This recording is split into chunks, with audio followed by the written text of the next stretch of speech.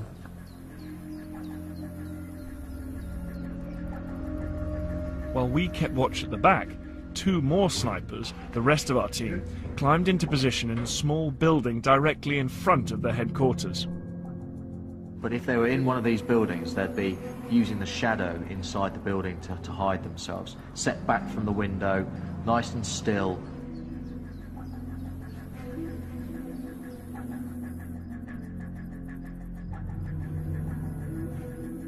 The team at the front were now in position. They decided to attack the machine gunner because he was the most immediate threat. Okay, enemy on target. Seen. Delta. Wait. If he's a reasonably trained sniper who's well practiced, you would pretty much guarantee a hit with the first round. Range 225 metres. You should be able to achieve a shot onto your centre of mass at approximately 900 metres. 900 metres? 900 metres. Shot from chest to head. Send it. Wait, what's that? Delta. Target down. We've got to move. Delta confirmed kill. Inside the building, I thought I would be safe from the snipers. Right. We know he's out there somewhere. Confirm 1 kill. Delta is down. All other call signs moved into the building. With our target inside the building, we decided to use a tactic used by snipers in Stalingrad. We called in artillery fire onto his headquarters to force him out into the open. Hi, Zero, this is 20 Delta. All call signs in building. Request Alpha 1, 1 Alpha. Fires X-ray 001, 5 now, over. Now they're shooting at us. Artillery. Right, I see artillery going in now. So it should push them out to the back. It would only be a matter of time before we got a direct hit from the mortars onto this location. We've got to move. Okay. We decided to move to our vehicle at the back of the building and used smoke to hide ourselves from the snipers at the front. We now have smoke being thrown, obscuring our view.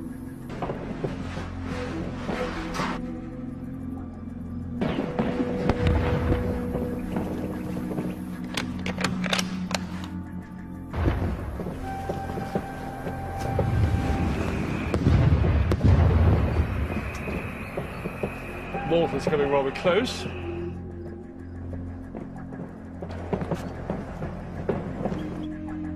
Yeah, I can see a Q on his head. I had a shot. I had a shot here from somewhere over there, goodness knows where.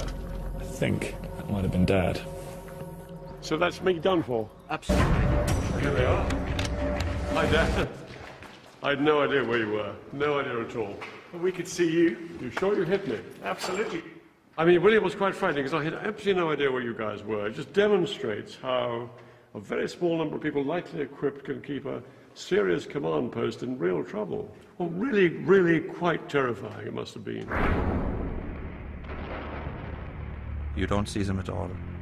They have established themselves in houses and cellars and are firing on all sides, including from our rear.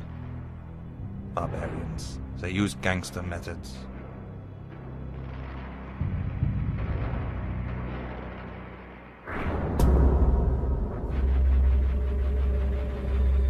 Soviet snipers were very effective.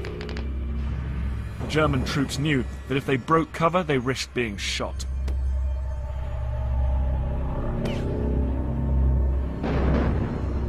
German snipers were soon brought into the city as well. And as the fighting raged above the ground, the soldiers were increasingly driven down into a terrifying new arena.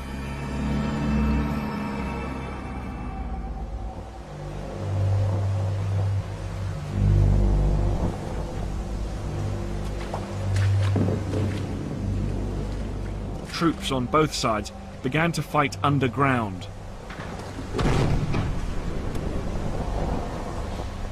Soldiers roamed through cellars, tunnels, and even sewers like this one, as they attempted to gain an advantage over the enemy.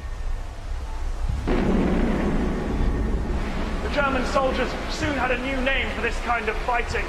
They called it Rattenkrieg, War of the Rats.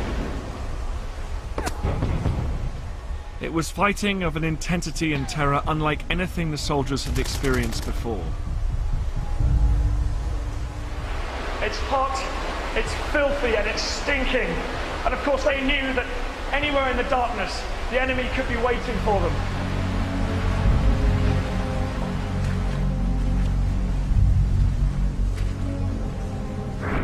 I'm alive, but in a moment I might be dead. You can get killed any second here. The fighting is very heavy, and so many people have been killed. Corpses lie on the ground, and it's dreadful to look. Our poor soldiers and Germans lie there rotting unwanted. Tanks drive over dead bodies as if they were logs of wood. The tanks are all covered in blood. It's a horror to see.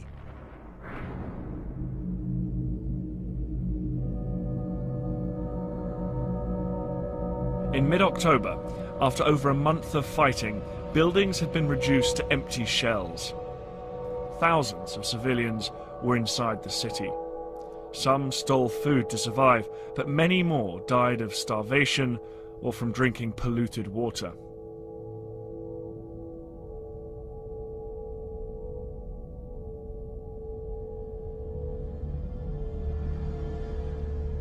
Alongside them in the ruins were tens of thousands of soldiers, also struggling to survive.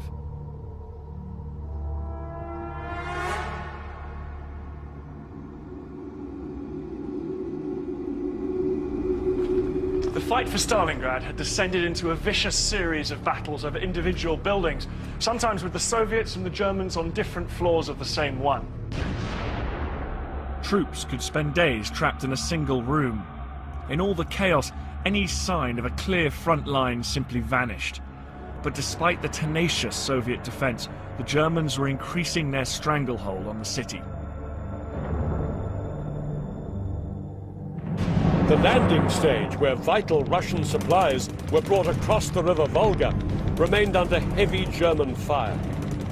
And fighting continued to rage for control of the city's highest point, Mamayev Kurgan. It had now changed hands several times, without either side establishing control. After 6 weeks of fighting, the German forces had managed to gain control of much of the shattered city. The Soviets only had this narrow strip of land, but somehow they were clinging on. Hitler was becoming increasingly impatient and demanded Paulus launch a decisive blow, this time on Stalingrad's industrial heart, the factories in the north of the city. They were the Soviets' last major refuge. If they lost these, they would have almost nothing left of the city. Their key stronghold was the tractor factory that dominated the entire area.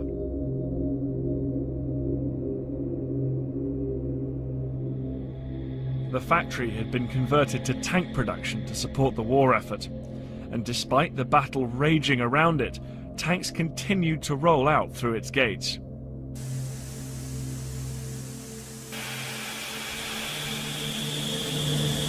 A lack of raw materials meant they couldn't actually make new tanks here, but they could repair battle-damaged ones and get them back into operation. Sometimes they were driven straight out into combat by the factory workers themselves.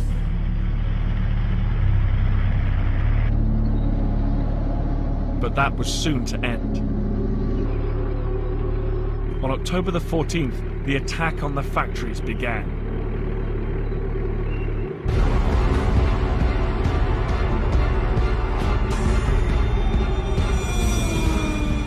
Luftwaffe air raids blitzed the entire factory district.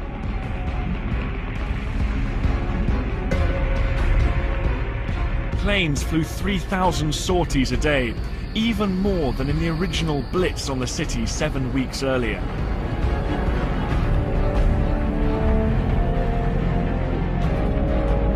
Supported by 200 tanks, thousands of German infantry began to storm the factory complex. Explosions shattered these enormous windows, sending deadly shards of glass raining down on the troops below. Even by the brutal standards of Stalingrad, it was clear that the fight for the city had reached a new level of ferocity.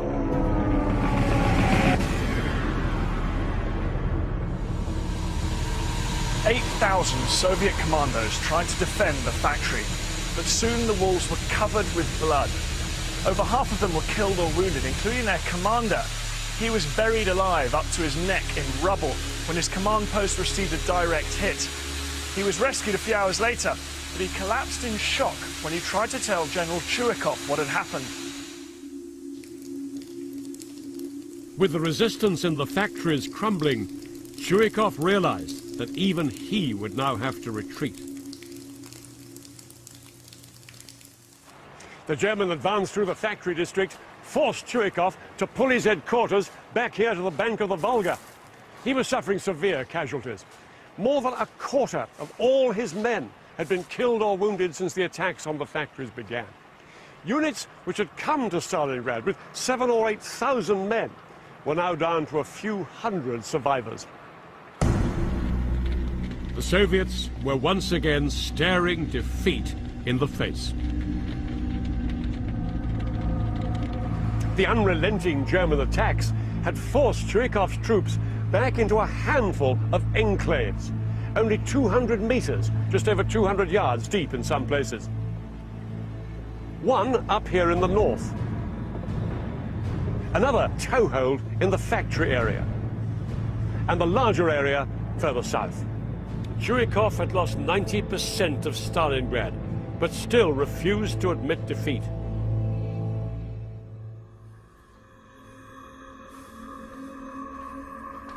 The battle was well into its third month, and the heat of the summer was a distant memory. Temperatures had plummeted to well below zero. But just as it seemed that things couldn't get any worse for Chuikov's men, the river Volga started to freeze. This made it hard for boats to ferry supplies into the city.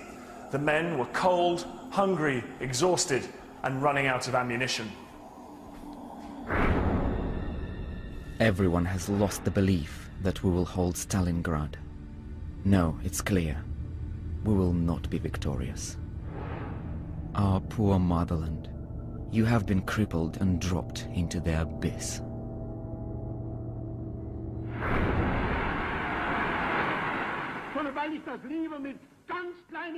Hitler was now convinced that the city was finally in his grasp. In a speech to party veterans on the 8th of November, he effectively claimed victory.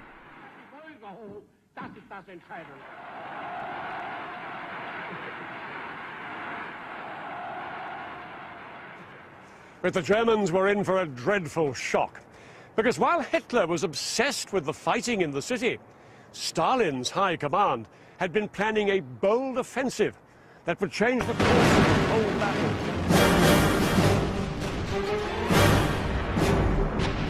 On the 19th of November, the Soviets launched one of the most awesome counterattacks in modern history. Field guns, mortars, and rockets began a ferocious bombardment 75 miles to the west of Stalingrad. It was the earth-pounding product of 2 months' secret planning. For 80 minutes, artillery thundered.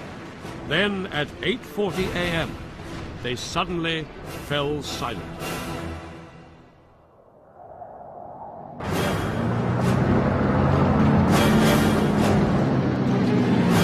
Just minutes Minutes later, wave upon wave of Soviet tanks broke out from beneath their camouflage. The key phase of the Soviet battle plan was now underway. Hundreds of thousands of Soviet troops and thousands of tanks had been hidden in the countryside around Stalingrad, and now they were on the attack. The weather was appalling. Snow and freezing fog made it almost impossible to see where they were going. Urged on by their commanders, the troops surged forward. Infantrymen carrying their rifles ran alongside the tank, and some even hitched a ride. They clung on the back up here as the tank plunged through gullies and banks of snow.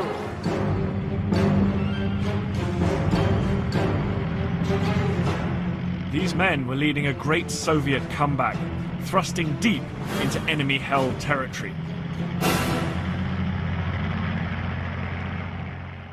Paulus got the news at his headquarters here.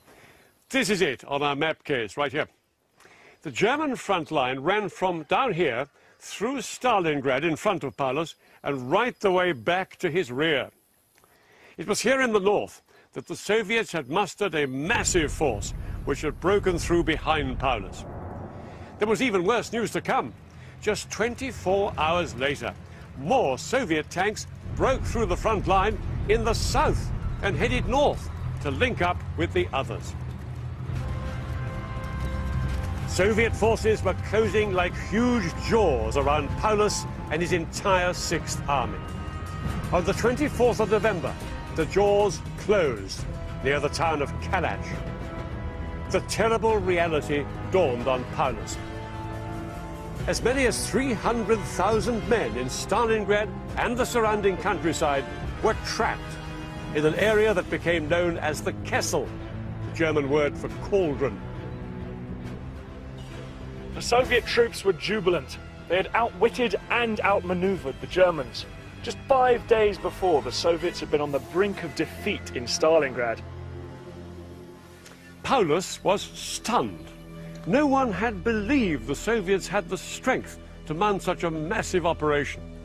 Paulus asked Hitler permission to withdraw from Stalingrad and to punch a hole in the ring of Soviet troops surrounding him. But just like Stalin 4 months earlier, Hitler told his troops there was no question of their being allowed to withdraw from Stalingrad. Hitler ordered his troops inside the Kessel to continue fighting, while he prepared 2 tank divisions to break through the encirclement from the outside. But it would take weeks for the forces to get into position and ready for the assault. Inside the Kessel, cut off from their supply lines, conditions for the trapped German troops were deteriorating rapidly. Food, fuel and ammunition were all running out. To make matters worse, many of the German soldiers had never received their winter uniforms. There was little they could do except huddle together in whatever shelter they could find. Hitler's decision to leave his army trapped inside the Kessel was an enormous gamble. He believed he would be able to keep them fighting with the support of an airlift.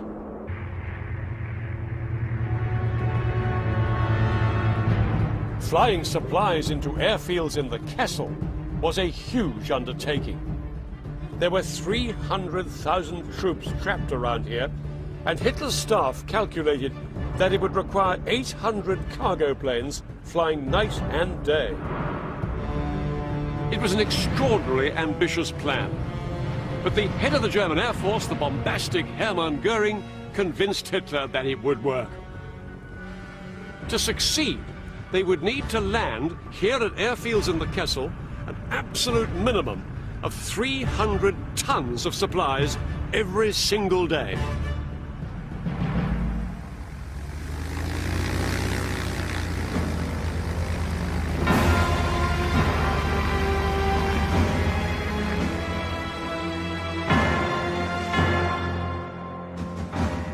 But they had made some fatal miscalculations.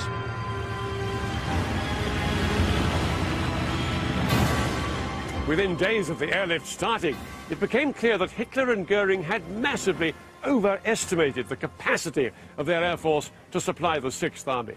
combination of Soviet fighter aircraft and appalling weather meant that on average only 120 tons of supply reached the Kessel each day, less than half of what was required. We have no winter clothes. We have been swindled and have been condemned to death. We shall die of the war or the frost.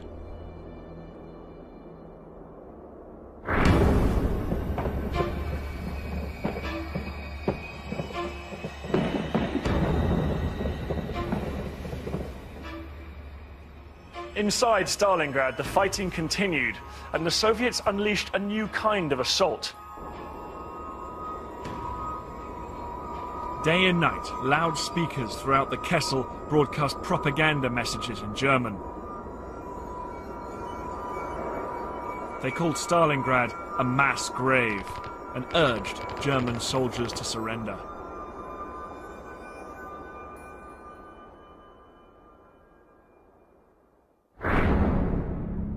I can tell you that it's terrible to sit in this trap. In the dugouts, it's dark.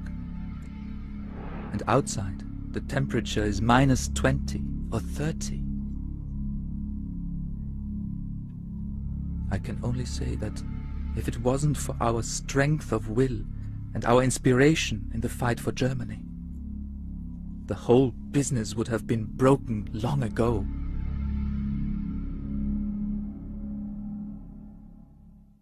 Despite the psychological battering, the frostbite and the starvation, most German troops still refused to surrender.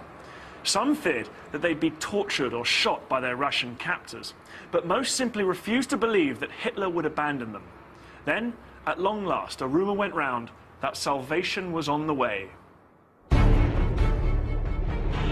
2 German tank divisions, backed up by infantry and aircraft of the Luftwaffe, were on the way towards their colleagues trapped in the Kessel. Leading the attack was one of Hitler's most successful commanders. His name was Field Marshal Erich von Manstein. He had masterminded Germany's whirlwind victory in France, and now he was leading the mission to rescue the Sixth Army.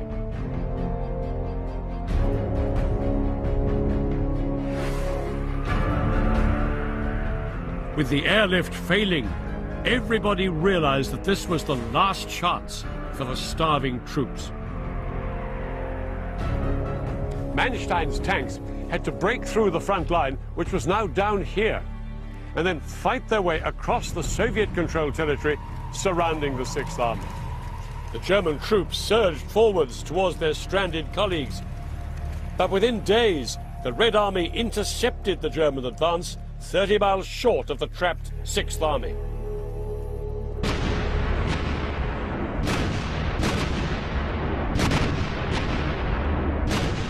The Soviet defenses had formed an impenetrable barrier, and Manstein's rescue attempt could advance no further. But on the 20th of December, the news got even worse. Manstein heard that the Soviets had launched a new offensive way off to the west, which threatened to cut off all the German forces in southern Russia. He had no choice but to veer off to deal with this new threat and abandon his attempt to break through to Paulus. With Manstein's departure went the last hope of the Sixth Army. The Russian radio has announced the defeat of Manstein. Ahead of us is either death or captivity. Realizing their fate, many German soldiers now wrote letters to their families. We are men who know how to bear everything. The main thing is that you and the children are all right. Don't worry about me. Nothing can happen to me any longer. Today, I have made my peace with God. I give you all my love and 1,000 kisses. I love you to my last breath.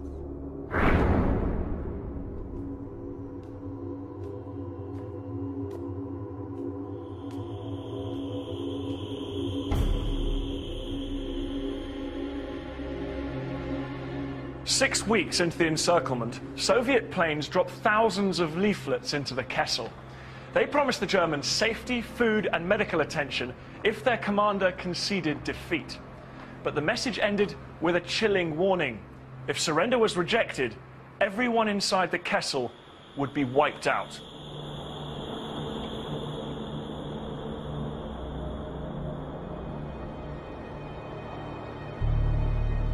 Once again, Hitler refused to allow his troops to surrender. So on the 10th of January 1943, the Soviets began the final operation to destroy all German troops that remained inside the Kessel.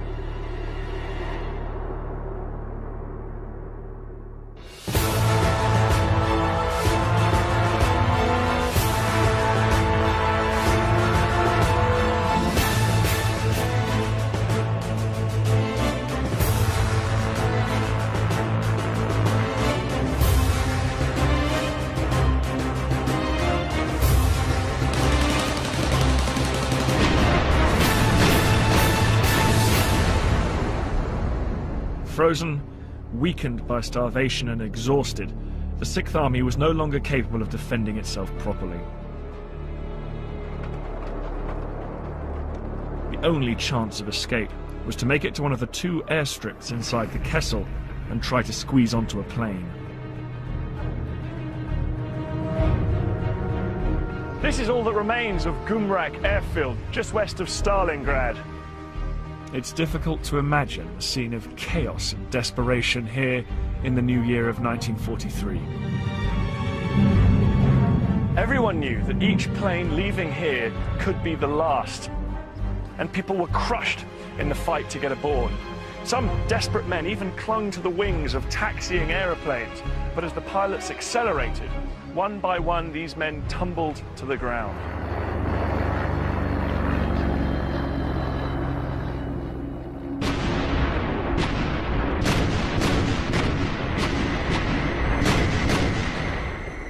For 2 more weeks, German troops inside the Kessel were pushed relentlessly back. The German airfields were soon overrun. Now there was no way out. Survivors were chased into the freezing ruins of Stalingrad. Among them was General Paulus.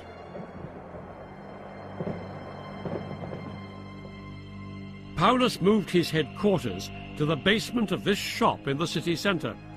He was now a broken man. But Hitler wanted to portray Paulus and his Sixth Army as martyrs fighting to the death for Germany. And on the 31st of January 1943, Paulus received a message from Hitler promoting him to Field Marshal. No German Field Marshal had ever given himself up alive. And Hitler, no doubt, expected Paulus to commit suicide.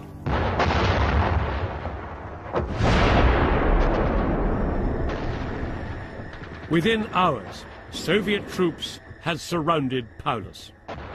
Trapped in his basement, he made his decision.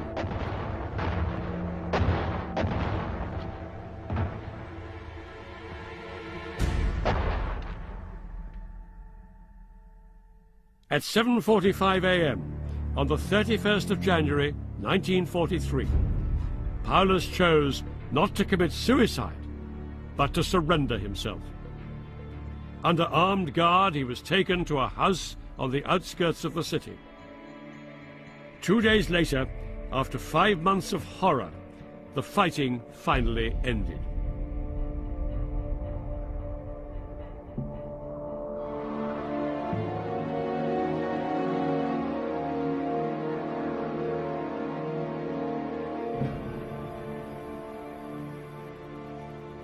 The Battle of Stalingrad was over.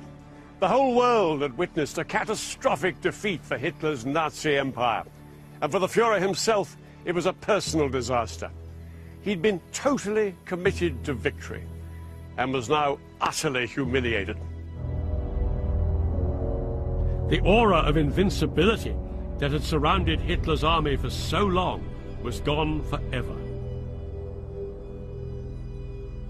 In Stalingrad alone, 150,000 German troops had been killed. And 90,000 more were now beginning the long, slow journey to Soviet prison camps. Only 5,000 of them would ever return home.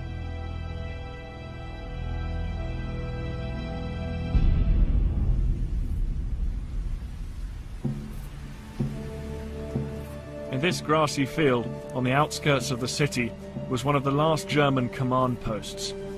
It still bears the scars of battle. More than 60 years later, the evidence is everywhere. These are just some of the thousands of bones discovered every year. A gruesome reminder of the horrific death toll.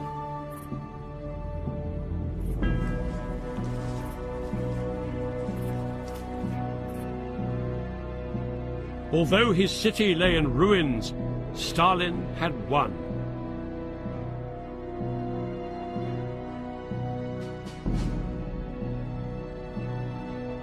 But victory had come at a terrible price.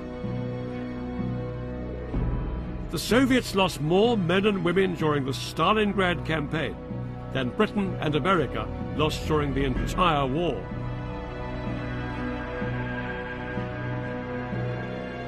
This park is a monument to the defenders of Stalingrad, who ultimately helped change the course of the Second World War. Stalingrad was the battle that marked the beginning of the end for Nazi Germany. Over the next 2 years, Stalin chased Hitler's armies all the way back to Berlin. In 1945, the Nazi Empire was finally crushed between Britain, America and their allies in the West, and Soviet forces in the East.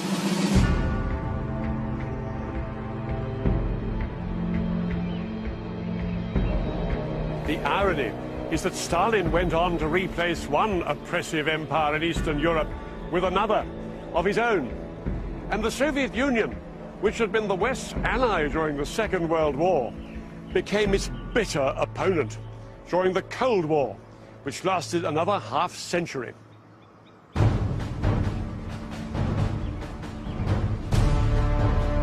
Next time, we bring you the battle for Korea.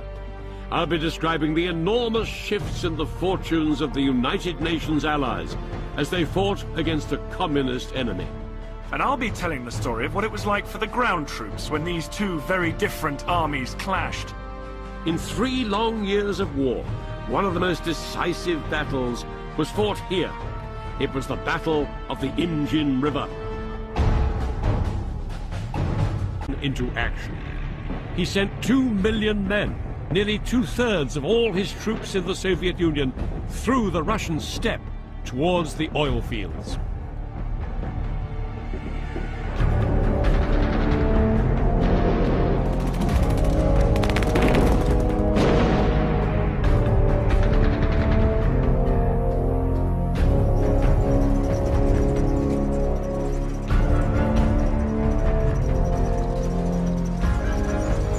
Sun beating down on them, the German troops sped across southern Russia. Despite pockets of fierce resistance, they seemed unstoppable. Some of them even felt like heroes, pioneers of a new empire for the German people.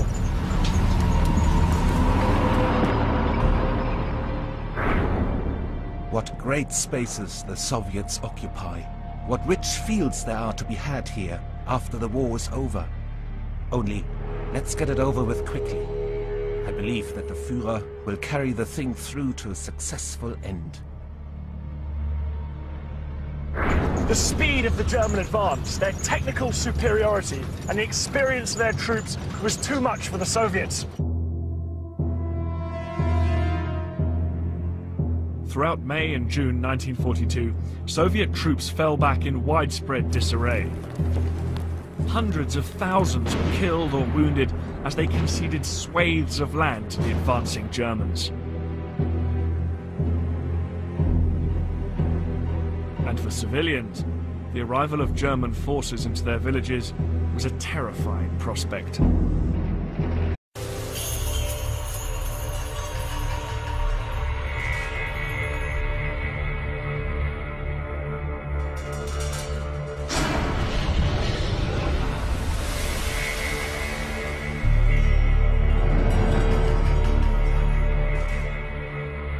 Over 60 years ago, a battle was fought in this great Russian city that would be the turning point of the Second World War.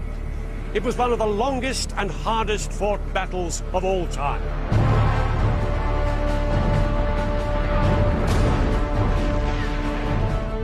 For 5 months, German and Soviet troops fought each other street by street, building by building, and room by room. Ferocious German attacks met exceptionally stiff Soviet resistance.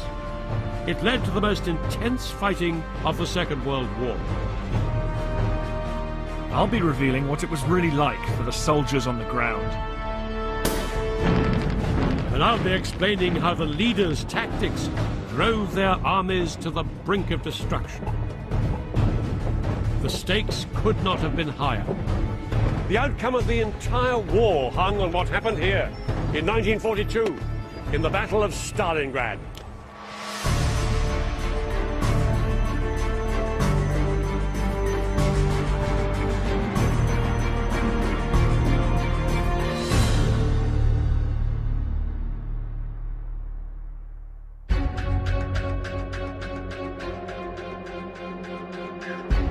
In the summer of 1941, the world was at war. That would give them a stranglehold on the river's vital supply line. It was the city that bore the name of the Soviet leader himself. Its name was Stalingrad.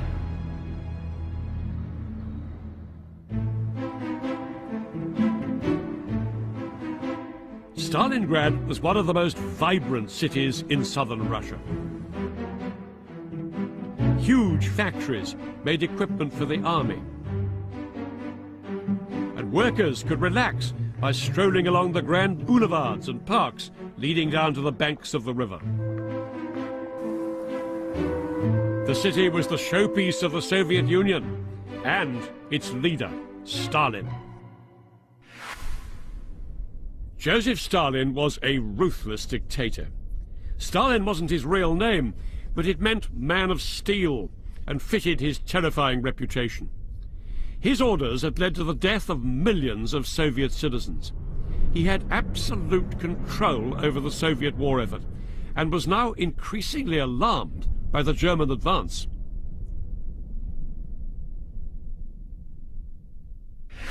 Faced with a threat to his oil fields and to the city of Stalingrad, Stalin decided to take desperate measures to stiffen Soviet resistance. In July 1942, his order went out. From now on, there would be no step backwards. Surrender or retreat would not be tolerated. Deserters and cowards would be shot.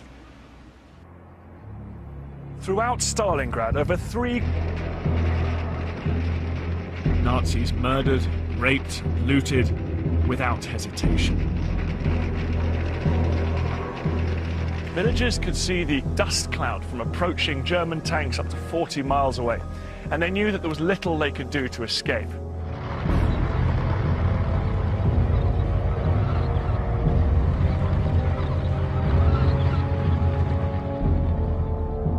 Some were rounded up and transported to prison camps. Others were killed on the spot and their bodies discarded.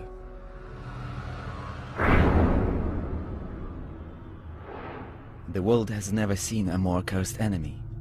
I have seen how the enemy treats the civilian population, stealing everything and killing wives and children. If I'm killed, let my sons make the enemy pay tenfold. I urge my sons to avenge their father's blood.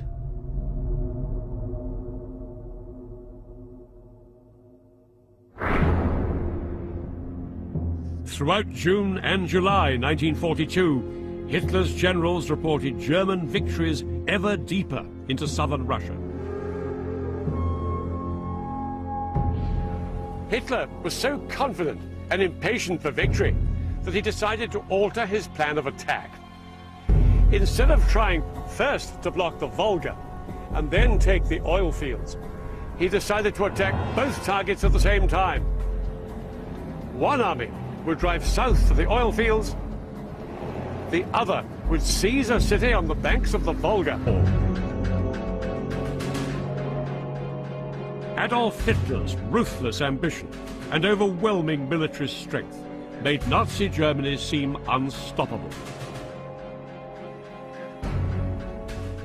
Hitler was at the peak of his power. He and his allies dominated Europe and North Africa. He'd seized France, the Netherlands, most of Scandinavia and Eastern Europe. And then he launched the biggest invasion force in history, more than 3 million men, at the Soviet Union. He was determined to destroy communism and expand his empire still further. By the spring of 1942, after 9 months of fighting, the Germans had pressed deep into Soviet territory, but failed to secure complete victory.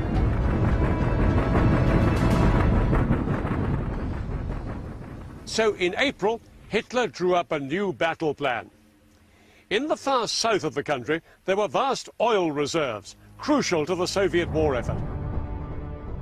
Hitler wanted to stop the oil getting to Soviet troops and industry, first by preventing oil tankers transporting it up the river Volga, and then by seizing the oil fields themselves.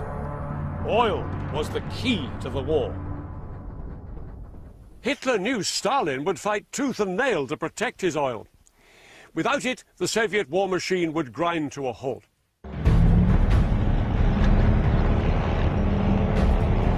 In May 1942, Hitler put his plan